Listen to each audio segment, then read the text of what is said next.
தற்போதைய அண்மை செய்தியை பார்த்துக் கொண்டிருக்கிறோம். ஆம்ஸ்ட்ராங் கொலை வழக்கில் மேலும் ஒருவர் கைது செய்யப்பட்டிருக்கிறார். ரவுடி நாகேந்திரனின் மகன் அஸ்வத்தாமன் தற்போது கைது செய்யப்பட்டிருக்கிறார். 2 நாட்களாக விசாரணை நடத்தி வந்த நிலையில் தற்போது அஸ்வத்தாமனை காவல்துறையினர் கைது செய்திருக்கிறார்கள். பகுஜன் சமாஜ் கட்சியினுடைய மாநில தலைவர் ஆம்ஸ்ட்ராங் கொலை வழக்கில் தொடர்ச்சியாக விசாரணையை காவல்துறை தீவிரப்படுத்தி அடுத்தடுத்து பலரை கைது செய்து வரும் நிலையில் தற்போது ரவுடி நாகேந்திரனின் மகன் அஸ்வத்தாமனிடம் 2 நாட்களாக விசாரணை நடத்தப்பட்டு வந்த நிலையில் தற்போது அவரை காவல்துறையினர் கைது செய்திருக்கிறார்கள். அண்மை செய்தியாக பார்க்கிறோம்.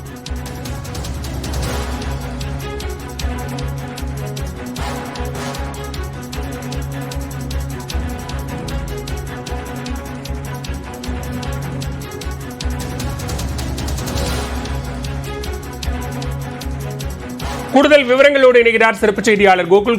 விவரங்களை பதிவு செய்யலாம். தற்போது மேலும் ஒருவர் கைது செய்யப்பட்டிருக்கிறார். இதுவரை கைது செய்யப்பட்டவர்கள் எண்ணிக்கை என்ன?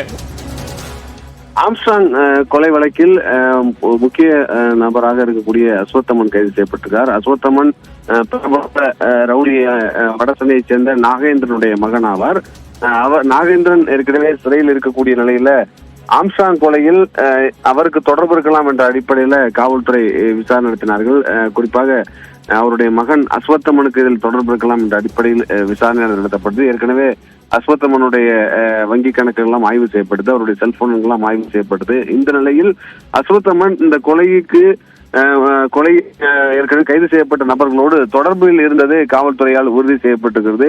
அதற்கான புகைப்பட ஆதாரங்களை வைத்து தற்பொழுது காவல்துறை 2 முதல் 3 நாட்களாக அஸ்வத்தாமனிடம் விசாரணை நடத்திய நிலையில இன்றைய தினம் கைது செய்திருக்கிறார்கள். கைது எண்ணிக்கை 23ஆக இருக்கிறது. ஏற்கனவே இந்த வழக்கில் தொடர்ச்சியாக பல்வேறு நபர்கள் கைது செய்யப்பட்டு வரக்கூடிய நிலையில பல ரவுடிகளுக்கு இதில் தொடர்பு இருப்பதாக, குறிப்பாக வடசென்னையைச் சேர்ந்த ரவுடிகளுக்கு தொடர்பு இருப்பதாக நம்ம ஏற்கனவே குறிப்பிட்டிருந்தோம். அந்த அடிப்படையில் நாகேந்திரனுடைய மகன் அஸ்வத்தாமன் ஏற்கனவே விசாரணை வலயத்துக்குள் இருந்த நிலையில் கடந்த 2-3 நாட்களாக விசாரணை செய்யப்பட்டு ஏற்கனவே இந்த கொலை குற்றவாளிகளாக இருக்கக்கூடிய அருள், ஹரிகரன் உள்ளிட்ட நபர்களோடு அவர் இருக்கக்கூடிய புகைப்படங்கள் எல்லாம் அவர்களை சந்தித்து பேசியதற்கான ஆதாரங்கள் எல்லாம் காவல்துறைக்கு கிடைத்த நிலையில் இந்த கொலையில் அவருக்கும் தொடர்பு இருக்கலாம் என்ற அடிப்படையில அஸ்வத்தாமன் கைது செய்யப்பட்டிருக்கிறார். அஸ்வத்தாமன் காங்கிரஸ் பிரமுகராகவும் இருக்கிறார், அவர் வழக்கறிஞராகவும் இருக்கிறார். தொடர்ந்து இந்த வழக்கில் வழக்கறிஞர் எல்லாம் கைது செய்யப்பட்டிருக்கக்கூடிய நிலையில் அதே தொடர்பில் இருக்கக்கூடிய நபராக இருந்திருக்கக்கூடிய அஸ்வத்தாமன் அவர்களோடு தொடர்பில் இருந்ததாகவும்,